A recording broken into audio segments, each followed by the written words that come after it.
नमस्कार दोस्तों, स्वागत है आप सभी का एक बार फिर बिंदास खबरें में। जी हां, आपको बता दें कि देश और दुनिया से जुड़ी बेहद बड़ी और अहम खबरें निकल कर आ रही हैं। जानेंगे एक एक करके विस्तार से, लेकिन इससे पहले अगर आप भी चाइनीज सामान का बहिष्कार करते हैं तो इस वीडियो को लाइक कीजिए और देखते रहिए। तो दोस्तों, इसी के साथ बढ़ते हैं आज की पहली और बड़ी खबर की तरफ। आज की पहली और बड़ी खबर जो निकल कर आ रही है कि मानवाधिकार आयोग पहुंचा विकास दुबे एनकाउंटर का मामला, तहसीन पुणेवाला ने की है शिकायत। दोस्तों, आपको बता दें कि उत्तर प्रदेश के कानपुर में गैंगस्टर विकास दुबे के एनकाउंटर पर कई तरह के सवाल खड़े हो रहे हैं। अब एनकाउंटर को लेकर ये मामला राष्ट्रीय मानवाधिकार आयोग पहुंच गया है। तहसीन पुणेवाला की ओर से एनएचआरसी में एनकाउंटर को लेकर शिकायत दर्ज की गई है। आपको बता दें कि इस शिकायत में गैंगस्टर विकास दुबे के एनकाउंटर के अलावा उसके 5 साथियों के मारे जाने की बात भी शामिल की गई है और साथ ही लिखा गया है कि विकास दुबे ने खुद सभी के सामने सरेंडर किया था। इसके अलावा दावा किया गया है कि वीडियो फुटेज में विकास दुबे टाटा सफारी में बैठा हुआ दिखाई दे रहा है, जबकि गाड़ी जो पलटी है वो दूसरी गाड़ी है। ऐसे में इस एनकाउंटर और घटना पर शक पैदा होता है। ऐसे में इस मामले में जांच के लिए अपील की गई है। तहसीन पुणेवाला की ओर से आरोप लगाया गया है कि विकास दुबे को इसलिए फर्जी एनकाउंटर में मार दिया गया ताकि उसके राजनीतिक और पुलिस महकमे में संबंध सामने न आ पाए। आपको बता दें कि जिस तरीके से विकास दुबे का एनकाउंटर हुआ है उस पर कई सवाल खड़े हो रहे हैं, चाहे फिर एनकाउंटर साइट से कुछ दूर पहले ही मीडिया को रोक देना या फिर समर्पण के बाद भी विकास दुबे के भागने की बात कहना हो। दोस्तों, यहाँ पर हम आपसे जानना चाहेंगे कि आप इस खबर पर क्या सोचते हैं, कमेंट करके जरूर बताएं। दोस्तों, आगे बढ़ने से पहले वीडियो को लाइक और शेयर जरूर कर दें। अगर अभी तक आपने चैनल को सब्सक्राइब नहीं किया है तो सब्सक्राइब करें, बेल के आइकन को दबाएं, ऑल नोटिफिकेशन को जरूर ऑन करें। और इसी के साथ बढ़ते हैं अगली बड़ी खबर की तरफ। अगली बड़ी खबर जो निकल कर आ रही है, अखिलेश यादव ने एनकाउंटर पर उठाए सवाल, बीजेपी पर लगाए साजिश के आरोप। दोस्तों, आपको बता दें कि उत्तर प्रदेश के पूर्व मुख्यमंत्री अखिलेश यादव ने विकास दुबे के एनकाउंटर पर सवाल उठा दिए हैं। समाजवादी पार्टी के प्रमुख ने कहा कि भारतीय जनता पार्टी इस मामले में साजिश करने में लगी हुई है। जिस तरीके से समाजवादी पार्टी का नाम दिलवाया जा रहा है, बीजेपी वाले चाहते हैं कि दूसरों पर आरोप थोप दिया जाए। दोस्तों, आपको बता दें कि अखिलेश यादव ने मांग करते हुए कहा कि विकास दुबे के पिछले 5 साल के फोन के रिकॉर्ड निकाले जाए ताकि ये सामने आ सके कि उसका किससे संबंध था। अखिलेश ने कहा कि कौन नेता उसे बचा रहे थे, कौन पुलिस वाले उसके साथ थे, ये सब साफ हो जाना चाहिए। आपको बता दें कि पूर्व सीएम ने ये भी कहा कि अगर इसमें समाजवादी पार्टी के नेताओं का नाम होगा तो वो भी सामने आ जाएगा, लेकिन इसकी जांच होनी चाहिए और सबके सामने सच आना चाहिए। अखिलेश यादव ने कहा कि पूरा थाना हटा दिया गया, कुछ पुलिस वाले को जेल में डाल दिया गया। इस विकास दुबे ने पुलिस विभाग से लेकर राजनेताओं तक का अपना नेटवर्क बिछाया हुआ था। और इसी के साथ दोस्तों, बढ़ते हैं अगली बड़ी खबर की तरफ। अगली बड़ी खबर जो निकल कर आ रही है, विकास के एनकाउंटर पर कांग्रेस ने उठाए सवाल, कुछ लोगों को बचाने के लिए रची गई है ये कहानी। दोस्तों, आपको बता दें कि महाकाल मंदिर में गिरफ्तार किए गए गैंगस्टर विकास दुबे के मैं हूं विकास दुबे, कानपुर वाला विकास दुबे, ये शब्द थे। इससे ये प्रतीत होता था कि उससे अंदाजा भी नहीं होगा कि आने वाला कल उसकी जिंदगी का आखिरी दिन होगा। कानपुर से शुरू हुई विकास दुबे की कहानी आखिरकार कानपुर में ही आकर खत्म हो गई और पुलिस मुठभेड़ में मारा गया। इन सब के बीच कुछ सवाल खड़े हो रहे हैं कि क्या विकास के एनकाउंटर की पटकथा मध्य प्रदेश में ही लिखी जा चुकी थी। दोस्तों, आपको बता दें कि मध्य प्रदेश के पूर्व जनसंपर्क मंत्री पीसी शर्मा ने भाजपा पर बड़ा आरोप लगाते हुए कहा कि ये एनकाउंटर सिर्फ इसलिए किया गया ताकि दूसरों के नाम उजागर न हो। इसी के साथ कांग्रेस नेता पीसी शर्मा ने इस मामले की जांच सीबीआई से करवाने की बात कही है। दोस्तों, आपको बता दें कि कांग्रेस के वरिष्ठ नेता दिग्विजय सिंह ने भी ट्वीट करते हुए कहा कि जिसका शक था वह हो गया, अब राजनीतिक राज पर पर्दा डालने का प्रयास किया जा रहा है। उसके सरेंडर से लेकर एनकाउंटर तक की कार्रवाई संदेह के घेरे में है। उसकी सीबीआई जांच होनी ही चाहिए। जिसका शक था वह हो गया। विकास दुबे का किन किन राजनीतिक लोगों से, पुलिस और अन्य शासकीय अधिकारियों से उसका संपर्क था, अब उजागर नहीं हो पाएगा। पिछले 3 से 4 दिनों में विकास दुबे के 2 अन्य साथियों का भी एनकाउंटर हुआ है, लेकिन तीनों एनकाउंटर का पैटर्न एक ही समान क्यों है? वहीं सवाल तो ये भी सामने आ रहा है कि जब विकास दुबे को चार्टर्ड प्लेन से ले जाने की प्लानिंग थी तो फिर अचानक उसे सड़क के रास्ते क्यों लाया जा रहा था? और दूसरा सवाल ये कि जो अपराधी एक निहत्थे गार्ड की पकड़ में आ गया वो एसटीएफ की पकड़ से कैसे भाग सकता है? दोस्तों, इसी तरीके के कई सवाल होंगे, पर इसी के साथ बढ़ते हैं अगली बड़ी खबर की तरफ। अगली बड़ी खबर जो निकल कर आ रही है, कई जवाबों से अच्छी है खामोशी उसकी, विकास दुबे एनकाउंटर पर राहुल का तंज। दोस्तों, आपको बता दें कि कानपुर के मुख्य आरोपी विकास दुबे का शुक्रवार सुबह एनकाउंटर हो गया। इस पर कई तरह के सवाल उठ रहे हैं। कांग्रेस नेता राहुल गांधी ने भी ट्वीट करके विकास दुबे के एनकाउंटर मामले पर निशाना साधा है। आपको बता दें कि कांग्रेस नेता ने एक शायरी को ट्वीट करके लिखा, हजारों जवाबों से अच्छी है खामोशी उसकी, न जाने कितने सवालों की आबरू रख ली।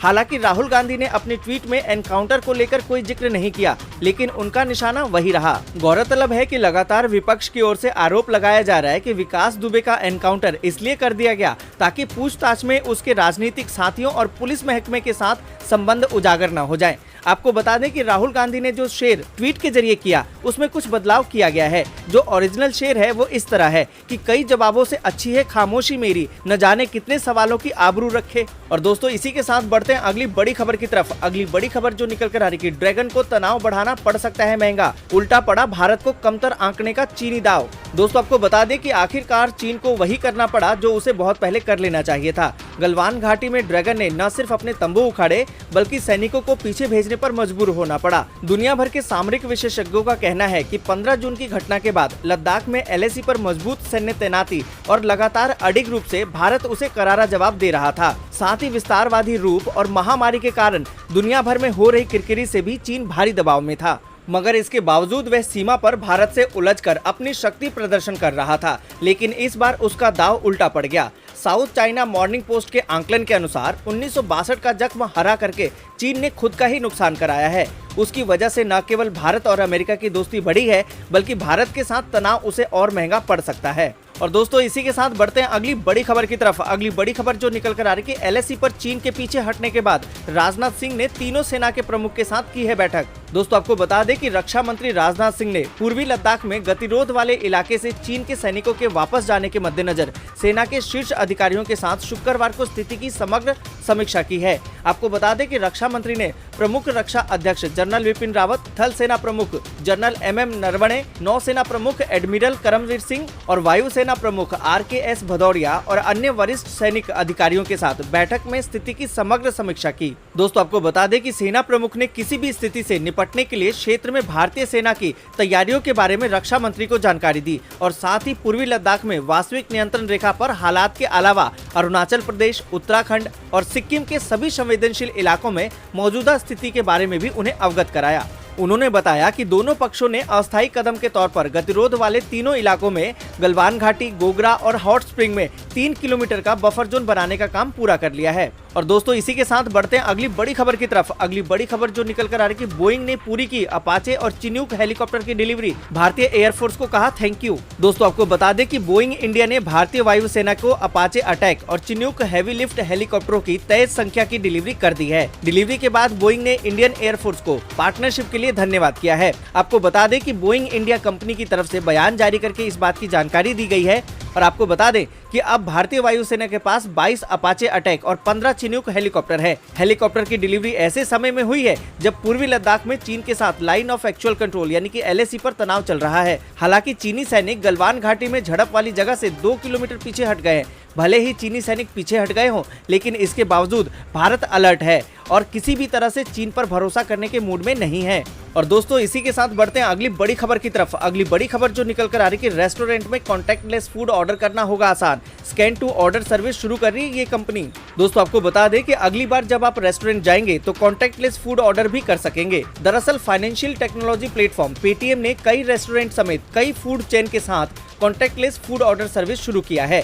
दोस्तों आपको बता दें कि ये सर्विस स्कैन टू ऑर्डर नाम से शुरू किया गया है और ये QR कोड पर आधारित होगी। दोस्तों आपको बता दें कि कंपनी ने इस सर्विस के लिए पॉपुलर ब्रांड समेत कई फूड चेन के साथ टाई अप किया है। यहाँ कस्टमर को सेफ और कॉन्टैक्टलेस फूड ऑर्डर देने में सुविधा होगी। दोस्तों अगर आप बाहर जाते हैं और फूड का ऑर्डर देते हैं तो इस सर्विस से आपको काफी सुविधा मिलेगी और सोशल डिस्टेंसिंग का पालन भी अच्छे से हो सकेगा। इस पूरी खबर पर आप क्या सोचते हैं, कमेंट करके जरूर बताएं। और दोस्तों इसी के साथ बढ़ते हैं अगली बड़ी खबर की तरफ। अगली बड़ी खबर जो निकल कर आ रही है कि पुणे में एक बार फिर से 13 से 23 जुलाई तक लॉकडाउन। दोस्तों आपको बता दें कि पुणे, पिंपरी, चिंचवाड़ और पुणे ग्रामीण के कुछ हिस्सों में लॉकडाउन का ऐलान किया गया है। लॉकडाउन 13 जुलाई से 23 जुलाई तक लागू रहेगा। इस दौरान जरूरी सुविधाओं से जुड़ी हुई दुकानें, अस्पताल ही खोलने की अनुमति रहेगी। पुणे के जिलाधिकारी नवल किशोर राम ने बताया कि ग्रामीण भागों में 22 गाँवों की पहचान की गई है जहाँ पर ये लॉकडाउन लागू रहेगा। दोस्तों आपको बता दें कि पुणे में अब तक 33,000 महामारी के मरीज मिल चुके हैं, जिनमें से 1,000 लोगों ने दम तोड़ दिए हैं, जबकि कुल मामलों से आधे मरीज अभी तक ठीक हो चुके हैं। आपको बता दें कि महाराष्ट्र महामारी से सबसे ज्यादा प्रभावित राज्य है। और महाराष्ट्र में महामारी के मामले 2 लाख को पार कर चुके हैं। और दोस्तों इसी के साथ बढ़ते हैं अगली बड़ी खबर की तरफ। अगली बड़ी खबर जो निकल कर आ रही है, सीएम शिवराज सिंह चौहान बोले कमलनाथ सरकार में दलालों का अड्डा था मुख्यमंत्री सचिवालय।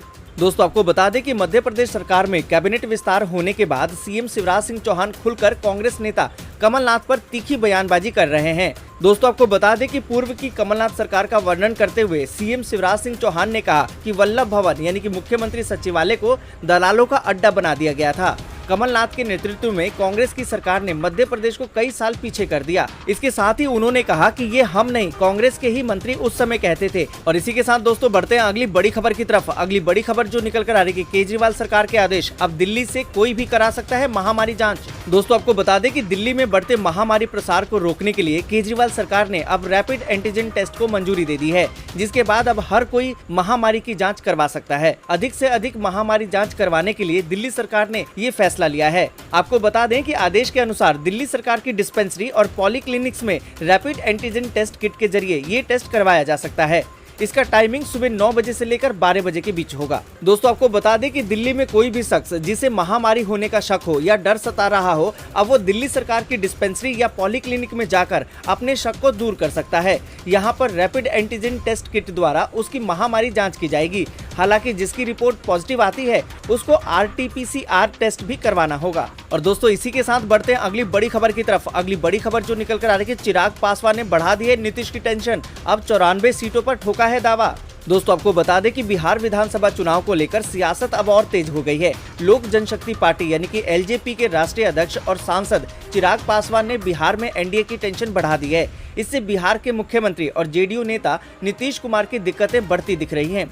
आपको बता दें कि चिराग पासवान और नीतीश कुमार के बीच अनबन की खबरें पिछले कुछ वक्त से लगातार आ रही है। दोनों नेताओं के बीच विवाद की 2 वजह है।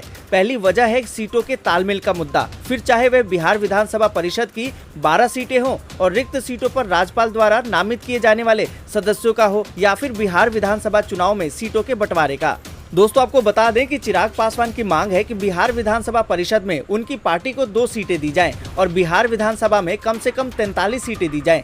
शुक्रवार को इस झगड़े को चिराग पासवान ने आगे बढ़ाते हुए बिहार विधानसभा चुनाव में 94 सीटों पर दावा ठोक दिया है। और इसी के साथ दोस्तों बढ़ते हैं अगली बड़ी खबर की तरफ। अगली बड़ी खबर जो निकल कर आ रही है, यूपी में अब फेस मास्क न लगाना पड़ेगा बहुत महंगा, जुर्माने के रूप में वसूले जाएंगे 100 के बजाय 500 रुपए। दोस्तों आपको बता दें कि महामारी के मद्देनजर सरकार ने देशवासियों से घर से बाहर निकलते समय फेस मास्क पहनने को कहा है। महामारी से बचने के लिए फेस मास्क बेहद जरूरी है, लेकिन कुछ लोग सरकार के इस निर्देश को नजरअंदाज कर रहे हैं। इसलिए अब यूपी सरकार ने पब्लिक प्लेस पर बिना फेस मास्क के मिलने वाले लोगों से अधिक जुर्माना वसूलने का फैसला किया है। आपको बता दें कि यूपी सरकार ने फेस मास्क न लगाने वाले लोगों से अब 100 के बजाय 500 रुपए वसूलने का फैसला किया है।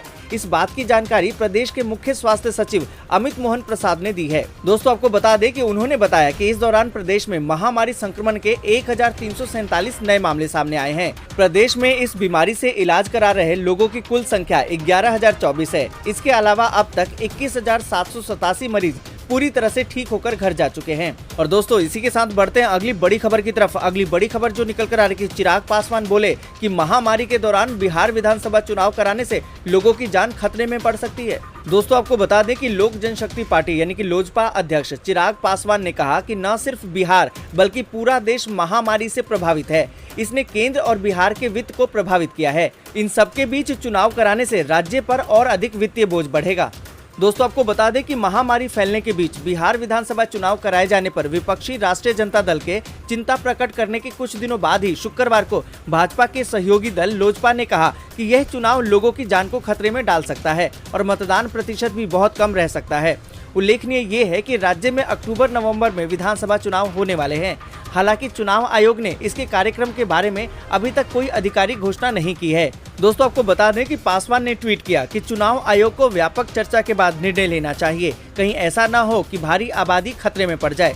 इस महामारी के बीच यदि चुनाव हुए तो मतदान प्रतिशत भी बहुत कम रहेगा, जो लोकतंत्र के लिए अच्छा नहीं है। हालांकि उन्होंने कहा कि उनकी पार्टी चुनाव के लिए तैयार है। और दोस्तों इसी के साथ बढ़ते हैं अगली बड़ी खबर की तरफ। अगली बड़ी खबर जो निकल कर आ रही है कि महागठबंधन में ड्राइविंग सीट पर दिख रही है कांग्रेस, मुश्किल में है लालू। दोस्तों आपको बता दें कि महागठबंधन के अंदरूनी हालात उल्टे दिख रहे हैं। साल भर पहले लोकसभा चुनाव के दौरान कुनबे में विस्तार, दलों में समन्वय, रूठना मनाना, साझा रणनीति और सीटों के बंटवारे जैसे मसलों पर निर्णय विधानसभा में नेता प्रतिपक्ष तेजस्वी यादव के नेतृत्व में हुआ करता था। कांग्रेस, हिंदुस्तानी अवाम मोर्चा, राष्ट्रीय लोक समता पार्टी और विकासशील इंसान पार्टी के प्रमुख नेता प्रत्येक बात पर राष्ट्रीय जनता दल की ओर से मुखातिब होते थे।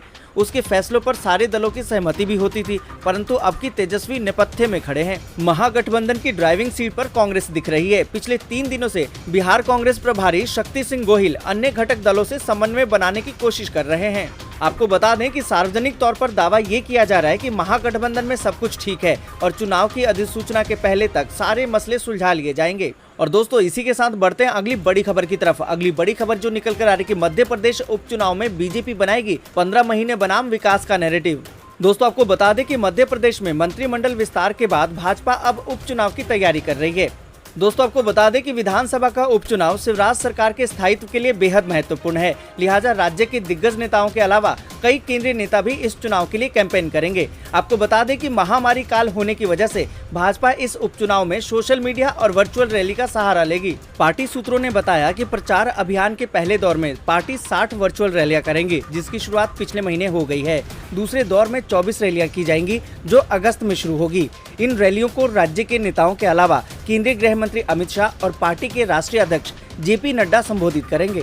और दोस्तों, इसी के साथ बढ़ते हैं अगली बड़ी खबर की तरफ। अगली बड़ी खबर जो निकल कर आ रही है कि उमा भारती ने यूपी पुलिस को दी है बधाई। सीएम शिवराज और नरोत्तम मिश्रा से पूछे हैं 3 सवाल। दोस्तों, आपको बता दें कि गैंगस्टर विकास दुबे के एनकाउंटर के बाद मध्य प्रदेश की पूर्व मुख्यमंत्री उमा भारती ने यूपी पुलिस को बधाई दी है। दोस्तों, आपको बता दें कि उमा भारती ने ट्वीट करते हुए लिखा कि विकास दुबे के एनकाउंटर के लिए यूपी पुलिस को बधाई। वहीं इससे पहले उमा भारती ने विकास दुबे की उज्जैन में हुए गिरफ्तारी को लेकर सीएम शिवराज और गृह मंत्री नरोत्तम मिश्रा से 3 सवाल किए।